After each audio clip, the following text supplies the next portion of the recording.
Children, and welcome to class 11th mathematics. Today we shall study the trigonometric functions of compound angles or two real numbers when they are in degrees and when they are in radians. Now children, what do you mean by compound angles? Compound angle means when you are finding the sum or the difference of two angles or two real numbers. Now let's begin with finding the cos of a plus b. The cos of a plus b is cos a cos b minus sin A sin B. The derivation of this formula is very lengthy. I have given it without any proof, but in other video I shall be sending you the derivation of this formula. Now, what is cos of A minus B? The cos of A minus B can be found by using the first formula cos of A plus B. How can we find? We can write this expression cos of A minus B as cos of plus of minus B. And then we can write this by using the formula cos of A, cos of second angle which is minus B, minus sin A and sin of minus B. And you already know the cos of minus theta is plus cos theta and sin of minus theta is minus sin theta. So minus and minus makes it plus here. So this comes out to be cos A cos B plus sin A sin B. Okay children, and when you look at both the formulas of cos of A plus B and cos of A minus B, we find the expression of the formula is same, cos A cos B minus sin A sin B, cos A cos B sin A sin B. However, difference is only in the sign. It's minus here, it's plus here. So when we are finding the sum, the sign of minus will come here, and if we are finding the difference, the sign of plus will come here. So if minus here, plus will come, if plus here, minus will come. Now, move on to finding of sine of sum of two angles, that is A plus B, using the formula, these two formulas which you already know now. So how can we write sine in terms of cos? By using the cos of 90 minus theta is sine theta. So we write this as cos of 90 minus of A plus B. And this further can be done as cos of 90 minus A and minus B. Now, let us use the first formula now again, this formula cos of A minus B. Cos of A minus B. So, what it becomes? It takes up the form cos of 90 minus A cos B, minus is here, so it becomes plus sine of 90 minus A sin B. So, now put the values. Cos of 90 minus theta is sin theta, so sin A cos B plus cos of 90 minus A is sin of 90 minus A is cos A, so cos A sin B. This is the formula that we get, sin of A plus B. Now similarly, we can find sin of A minus B. The sin of A minus B, when you find it again, you can express this as cos of 90 minus of A minus B. Further, this can be done as cos of 90 minus A plus B. And using the first formula, when you do the expansion, and we will get this expression, and we change cos of 90 and minus A into sin A and sin of 90 minus A as cos A. You will get this expression out by solving as sin A cos B minus cos A sin B.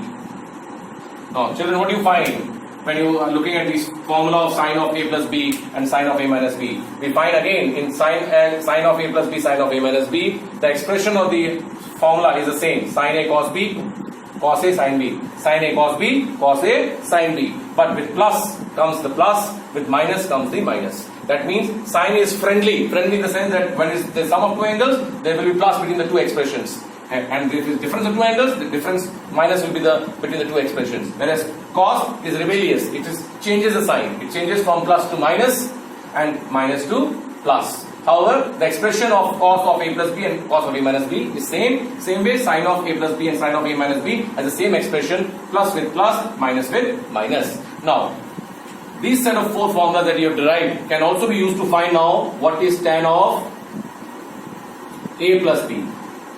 What will be tan of A plus B? Now, you know tan of a plus b can be written as sine of a plus b upon cos of a plus b. Now, when we write the expansion, now expansion of sine of a plus b, sine of a plus b is this, you can write this as sine a cos b plus cos a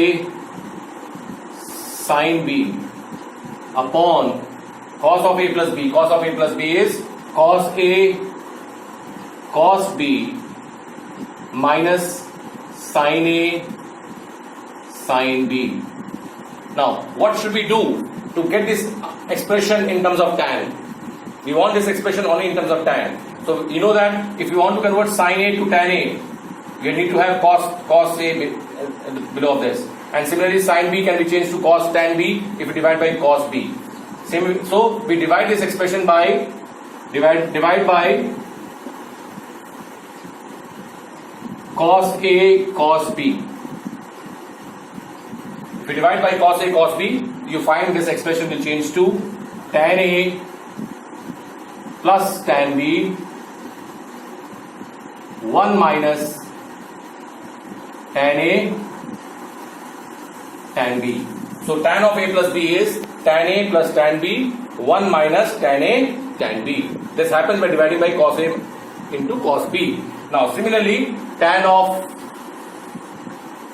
a minus b will turn out to be tan a minus tan b upon 1 plus tan a tan b. Okay, children? So this six set of formulas: cos of a plus b, cos of a minus b, sin of a plus b, sin of a minus b, tan of a plus b, and tan of a minus b has been presented before you. Now, these set of formulas can be used to get also some more formulas. For example, if you want to find what will be sine of pi by 2 plus x. Suppose you want to find out what will be sine of pi by 2 plus x. We already know that pi by 2 changes the sine function to its co-function, that is complementary function. So it going to become cos x first, and cos x, and that too with plus, because this quadrant of this function is second quadrant, 90 plus theta. So how to get this? You can get it by using the formula sine of a plus b. Sine of a plus b, when you write it here, it becomes sine pi by 2 cos x plus cos pi by 2 sin x. And you know that sin pi by 2 is 1, so 1 into cos x plus cos pi by 2 is 0, so 0 into sin x. So what do you get? You get cos x. Similarly, you can use these formulas even to find what would be cos of pi minus x. Cos of pi minus x, if you are to find, what you will be using? You shall be using this formula. You should be writing as cos pi cos x plus sin pi sin x. Now you know cos pi. What is cos pi? Cos pi is minus 1. Cos pi is minus 1, so minus into cos x. And sin pi is 0, so 0 into sin x. So it is minus cos x. And you already know, I have been taught that when there is a pi multiple here, then cos, the function, trigonometrical function remains the same. So it becomes cos x. The cos becomes cos x.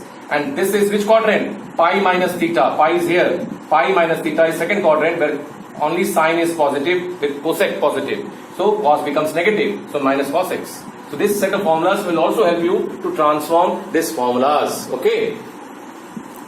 Now let's understand what would be sine of x plus y into sine of x minus y. Although I have given the solution, it will be sine square x minus sine square y. How do we get it? Now, what is sine of x plus y? Sine of x plus y is sine x sine y, cos y minus cos x sine y. And same way, this will be sine x cos y minus cos x sin y. Now this expression, both the expression is plus here because minus plus will remain plus, minus will remain minus in case of sine being friendly function. Now when you look at both the form, they are of the form a plus b and a minus b. You can see that. So this will become sine square x cos square y minus cos square x sin square y. Now, if we modify this, because we need the formula in terms of sine, so we change this cos square y and sin square x, cos square x in terms of sine. So what it can be written as sin square x, and cos square y can be written as 1 minus sin square y. Similarly, this can be written as 1 minus sin square x into sin square y. Now when you open up the brackets and simplify, we'll get sin square x minus sin square x sin square y, minus times you multiply with sin square y. You are multiplying this both the expression with minus sin square y. So first will be minus sin square y, and minus sin square y into minus sin square x become plus sin square x sin square y. And you can see that both of this cancels and you left with the formula of sin square x minus sin square y. Okay. Now, similarly, when you do this one, you know what is cos of x plus y? It's a rebellious function, so we have to change plus to become minus. So we write cos x cos y minus sin x sin y, and cos of x minus y will become cos x cos y plus sin x sin y. It is again of the form a minus b and a plus b. You can see that. So it becomes a square, that is cos square x cos square y minus sin square x sin square y. Now we modify cos square y and sin square x, as we have modified here y function and x function first. So we can write this as cos square x, this as 1 minus sin square y, and here 1 minus cos square x sin square y. And when we open up the bracket and simplify, you will get the result as cos square x minus sin square y. Now, what has to be done now, children? One more thing I want to tell you here is that if this is the coordinate axis, which I have already explained in the previous videos, then the end points of the axis, here you have 0, then you have pi, then you have 2 pi, then you have 3 pi, and so on and so forth. The even multiples of pi will lie on right side, and the odd multiples of pi will lie on the left side. Similarly, here you will have pi by 2, then you will have 3 pi by 2 here lying here, then 5 pi by 2, then you will have 7 pi by 2, then you have 9 pi by 2, then you have 11 pi by 2. This way it will continue. Okay. What I want to tell you along this, that all along the horizontal line, whatever angles you have on the ends of the right side or left side, for this the cos value is 0. Sorry, sine is 0. Sine is 0. That is sine 0 is 0, sine 2 pi is 0, sine 3 pi is 0, sine pi is 0, sine 4 pi is 0, sine any multiple of pi, whether it is the positive multiple of pi or negative multiple of pi, sine would be 0. Okay, for the vertical line at the end point, whatever angles you have, for that the cos will be 0. Cos of pi by 2 is 0, cos of 3 pi by 2 is 0, cos of 5 pi by 2 is 0, cos of 7 pi by 2 is 0. That is, for these angles, cos would be 0. Now, for the horizontal line, the end points, the cos will be 1 for these values which lie on the right side of the axis, horizontal axis. And for the left side of the horizontal axis, the cos will take up the value minus 1. The cos value will be minus 1 here, plus 1 here for all these angles. That is, for the even multiples of pi, it will take a plus, and for the odd multiples of pi, the cos will take up minus 1 value. Similarly, for this, sine will take up the plus 1 value, and sine will take up minus 1 value. That was explained to you through a unit circle. Here. Okay? Because this was 1 comma 0, this 0 comma 1, minus 1 comma 0, 0 comma minus 1. So minus 1 is the value of sine. Okay? Okay, children. Similarly, if sine is 0 for these angles, obviously tan is going to take up the value 0. Okay? If cos is 0 for these angles, then what the value of tan would be? Because sine is 1 for these angles and cos is 0. So tan will take up the value 1 upon 0, that is positive infinity. And for these angles, the cos takes up the value, sine takes up the value minus 1, and cos is 0. So this will take up the value minus infinity. So for these angles, the value of tan is plus infinity, and for these angles, the value of tan is minus infinity. That also need to be understood.